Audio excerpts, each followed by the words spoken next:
we could have talked and built this like up all week, but I know you guys obviously have Ermanni, Edwards, and Maz for that too. But also, like, can we be real? Like, this is gonna be a blowout. Yes, more than likely. I mean, obviously, like I said, anybody's got a puncher's chance. Killian Hayes, and if you're there, you got a chance to make it happen. So I wouldn't be doubting TCU like that. They still have a very good offense, but their defense is not going to be able to stop this. They play a 3-3-5 defense, and that is just not going to work against this ground attack that Michigan is going to bring to them.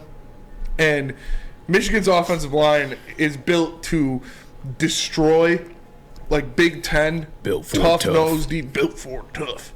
No free sponsors. Built to destroy tough Big Ten defenses. Yeah. And TCU's defense is built to keep up with the air raid passing and stuff like that of the Big 12. So I don't think that – I think they're kind of two opposites, polar opposites. Where Michigan will have to be wary is Max Duggan. He's probably the best, if not the second best quarterback that they've played this year. He is a huge threat using his legs.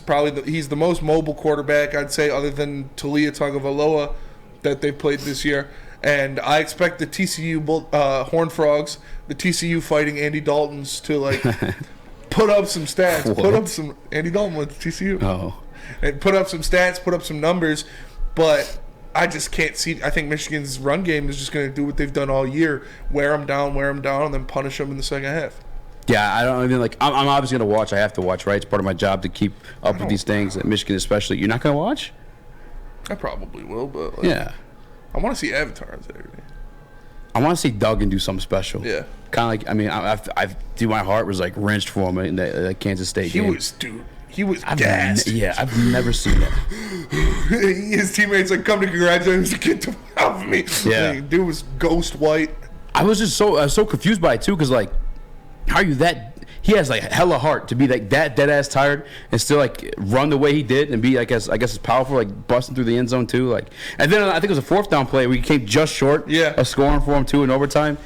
He's I guess the one bright spot you look towards for TCU. But outside of that, Michigan's gonna pummel these guys. On top of like just Jim Harbaugh's coaching the highest like level of game in football. Yes. Like literally the Super Bowl. Yes. As you can say whatever you want. I've said he's overrated at times. Which against his brother.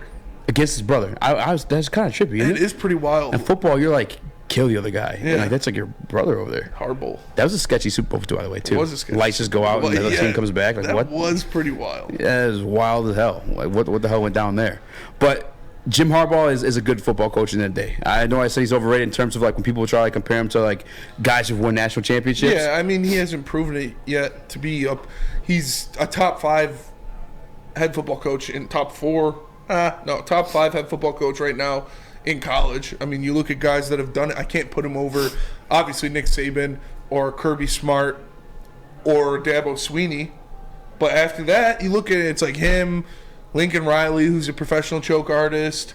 Mm-hmm. Brian Kelly is up there, but Ed Ogeron, it's...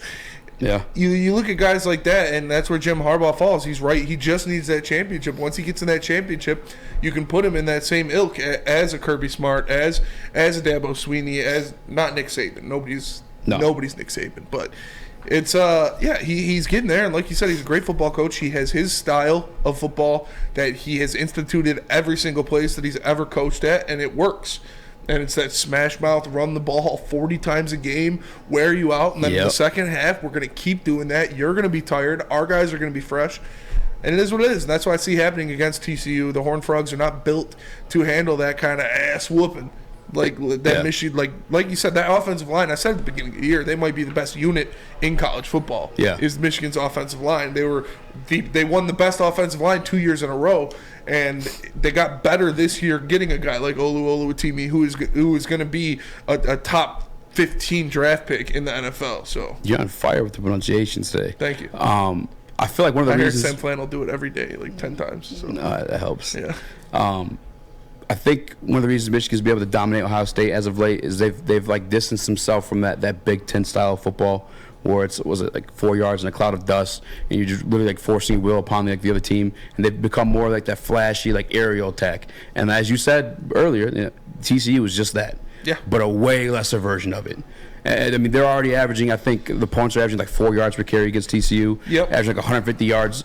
And Michigan's like the top 3 rushing attack, if not one. It's different. Like, Neil broke it down based on, like, average, like, defensive yards stopped per game, which is because, like, when you play a team like TCU, you get so many more snaps because of the pace they play but that at. would lower your average, though. Played. No, I mean, it looks at the end of the game, you have more yards and more rushing yards and more throwing yards because, you know, it's like that. So I don't think their defense is as bad as it looks on paper. Oh, it is. But I don't think they're going to be able to stop Michigan's rushing attack. See, I think like law of averages, like when you do like stuff like that, like having more opportunities to like raise the number. Put it to you this way: if you made one shot, one like 3-pointer out of 2 shots, you're already like at 50%, which is like pretty damn good. If you're shooting more, you still only made that one shot, just as many shots before, it's a lower percentage. Like more lowers your average. It doesn't like bring it up. So like.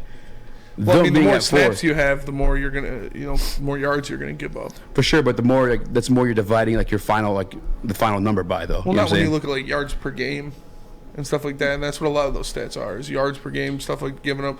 Sam Flannel would always say they're like 50th in yards per game. It's like but they have 150 more snaps played against than the next guy. So. I'm not saying they're world beaters or anything, but I do think they have to have somewhat of a decent defense to get here. It's just they play at such a breakneck pace that a lot of things get inflated. But the conference isn't like... Yeah, the conference isn't known for defense. The Big 12 has never been known for defense. It's always been running gun, slinging stuff, and all that. But I expect them to go out there and obviously make the best plays they can. Obviously...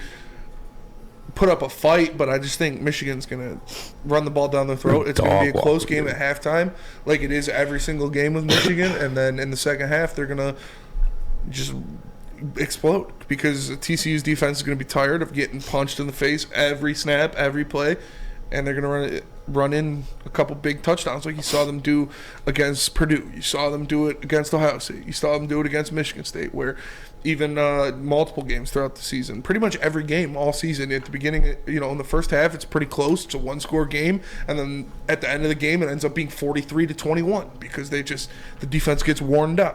So, I think the spread's 7.5. TCU covering? Seven and a half? No. JB's TCU covering 7.5. No, they're not covering that. As Spencer said, Michigan's a second half team. It'll be close coming out of halftime, but they'll eventually break away and then, I think it'll be 38-21. I guess that is like one thing to consider because Michigan does always have those sketchy ass first halves. Yes. Some of them are like Sam misleading. Flannel texts me at halftime every single game all season. That's hilarious. This is going bad. I'm like, dude, relax. You remember last week when he said the same thing? He's like, yeah, but they're just playing so bad right now. I'm like, it's going to be fine. And then at the end of the game, it's 42-20. I'm like, yeah, that's what happens. Literally, I was at the bar with my friends at their game against Purdue, and one of my friends is a Michigan fan, and he was kind of freaking out. And it was like 14-7 Purdue or something, or 14-11 Michigan or something like that at halftime. I was like, I bet the game ends 41-23. And I think that's exactly what the score was. Yeah, right. Let me see. That'd be wild if you did that. Yeah, I don't know, man. I'm taking the minus 7.5. Plus 43-22. Pretty damn close. Yeah. JB, you're gambling, man. What kind of bet you got in this one? Well, you're not winning anything on Michigan on the money line, so you basically have to take the spread or the over/under. But I would take the spread on Michigan. Yeah, I'm definitely taking the spread on Michigan on this one. Easy money. Matter of fact, that might be my easy money bet of the weekend. I might have to tweet out that one. Michigan to cover. I just don't see it. I don't think the conference is tough enough. I don't think they got enough. Like you said, I don't think they have enough willpower to be punched in the face over and over again, let alone not a lot of the teams time do. of possession. Like, they're not even going to have the opportunity to score as many times as they need to beat Michigan. Their defense isn't built to stop something like that. Like I said, the their second coming of Jesus, Will Johnson's out there from Michigan, according to Sam Flannel. According to Sam Flannel, he's going to, one 3/4 of the world are covered by water, and the other 4th is covered by Will Johnson. But I just, you expect that. You expect that Michigan will do that. They'll play their game to wear them down, and then you've seen what J.J. McCarthy has done the past few games where they opened it up and he threw the ball down the field. So